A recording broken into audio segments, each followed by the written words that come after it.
Alright guys, so what I end up doing was I cut both calibrate tube off of the three-way valve because I'm trying to identify whether the problem is the three-way valve or something going on with the calibrate tubing or a restriction.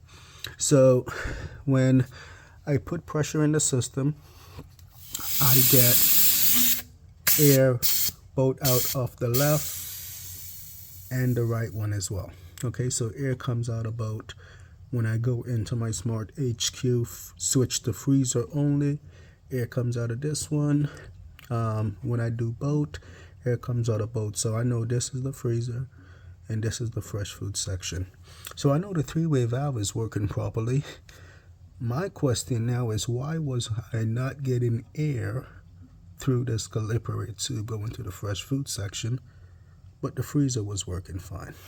So what I'm going to do is put a valve on here and kind of try to purge the line, see what's going on. All right, stay tuned.